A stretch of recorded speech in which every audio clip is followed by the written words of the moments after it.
Alright, so I am going to go through these proofs in this packet. It's tons of proofs. I'm just starting with the first one here that has the weight on it. If you missed the ones that, like the first couple introductory proofs in this packet, you'll have to get them from notes from a friend or something if you weren't in class.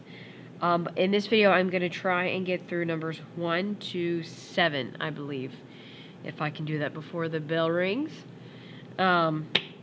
So yeah, I'm not going to do all 15 just to keep, I'm going to break it up into 2 parts just to make the video not quite as long. Alright, so on all of my proofs, I've gone through and just wrote down the given just to save some time. But that's the first thing you're doing with any proof. It's just restating the given information. You also want to mark it in. So AC equals BC, just mark that in, okay? The other thing that I want to mention real quick, some of these proofs, they don't have the right number of boxes. So I'll let you know if you have some you need to cancel out or something. But alright, so we know AC equals BC. We also know just from looking at this diagram that CD is congruent to CD. And that's because of the reflexive property.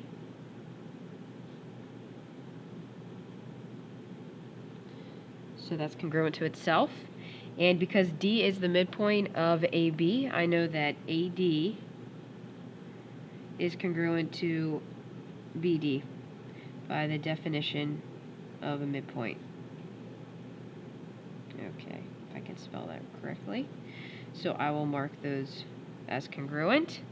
So I have my 3 things. So triangle CDA is congruent to triangle CDB by side, side, side. Okay. Alright, on to the next one.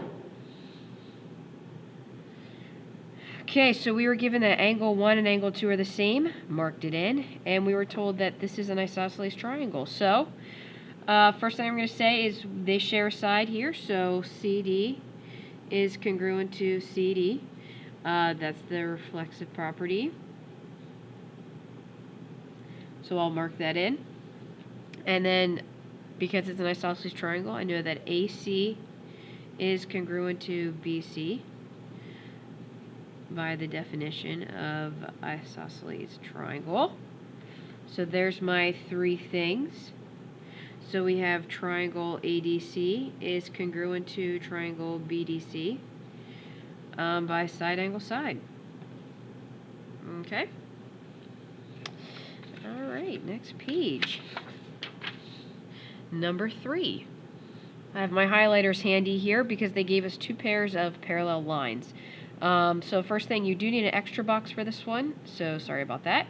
But I'm going to start with the obvious. They share a side, so RT is congruent to TR. Make sure you're paying attention to the order here. RT, TR, they're flipped in that statement, so that's how I know to flip them here. That's because of the reflexive property. So I'm going to mark that in. Now I got my highlighters. QR and ST are parallel. There's my transversal. There's the Z. You can see it clearly. That's giving me angles 1 and angle 2 as my alternate interior angles. Okay? Now, I also have QT, oh, cuties, and RS. Highlighting. And now the yellow Z is sideways, but in the pinchers of that Z, we've got angle 3 and angle 4 are congruent. So typically 1 pair of parallel lines will give you 1 pair of congruent angles. Okay, it's a 1-for-1 deal. So now that I've marked everything in, I have my 3 statements. Triangle QRT is congruent to triangle STR by angle side angle. I think that highlighting those lines really helps you out if you get stuck with trying to see like the congruent angles there. On to number 4. Now number 4 has an extra box. So you can just go clear that right up. All right, they gave us 2 pairs of congruent angles, so this is a really easy proof. We just got to fill in our other statement here. ZW is congruent to ZW. Now this time it's the same order because I'm just looking at that right there. Reflexive property. Mark that in. So I'm done. These triangles XWZ is congruent to triangle YWZ by angle side. Right, so I'm just getting these answers here by what is marked in the diagram. Right, if you're not marking this stuff, you're not going to know how to finish your proof. Angle side. Okay, doing great, guys.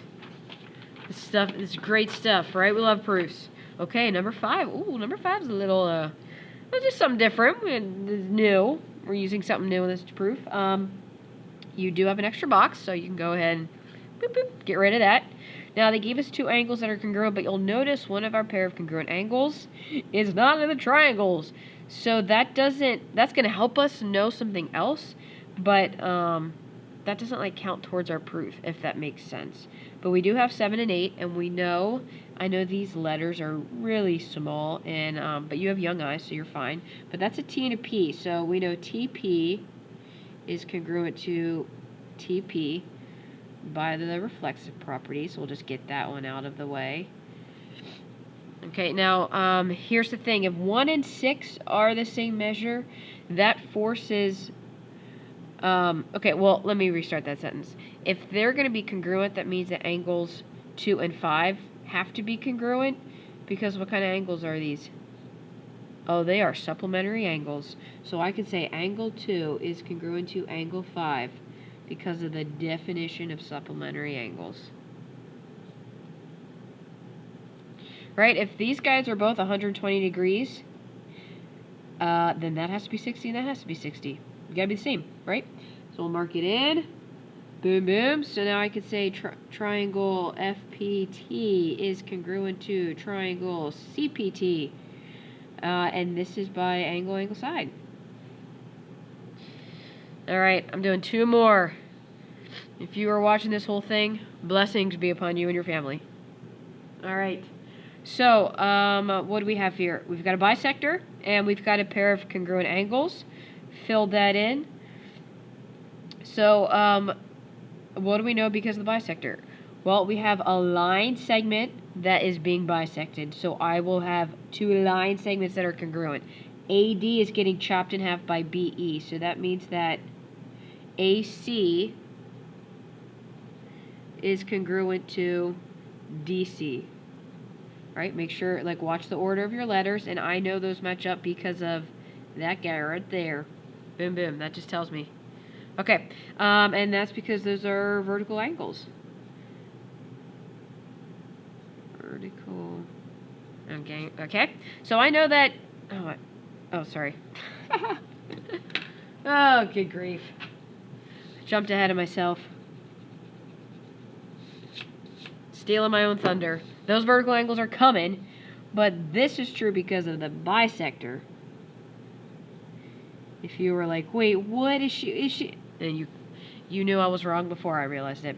Okay, now let's state the vertical angles. We've got vertical angles here, and we can name them angle 1 and 2. They put the numbers there that make it easy for you. Or, angle BCA would be congruent to angle ECD, right? If you're naming these vertical angles, the C has to be in the middle.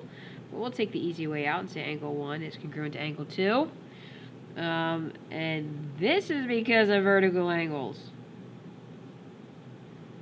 Whew, that was a close one. That would have been embarrassing. Okay, now I've got my 3 things.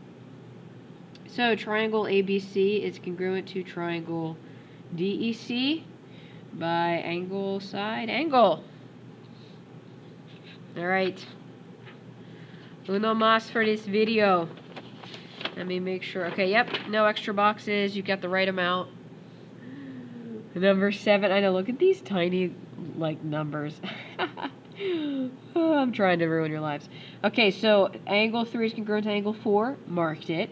Oh, we got a bisector, ladies and gents. Okay, well, we have an angle that's being bisected. So if I look at the middle letter of that angle that's being cut in half at L, I'm going to find 2 more angles. And they're congruent because this angle was bisected, so chopped in half. So we can just say, I don't even know what those numbers are. 1 and 2, we'll go with angles 1 and 2. Or you can say angle MLN and angle OLN, okay? But I'm going to take the easy way out here. Those angles are congruent because of the definition of a bisector, okay?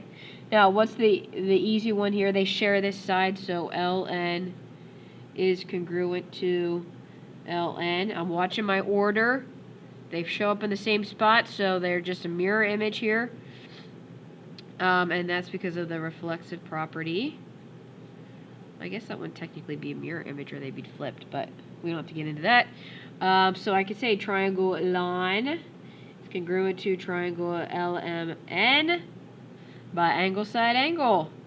There you go. There's the first 7. We'll get the next 8 in my next video. Thanks for watching. You got it.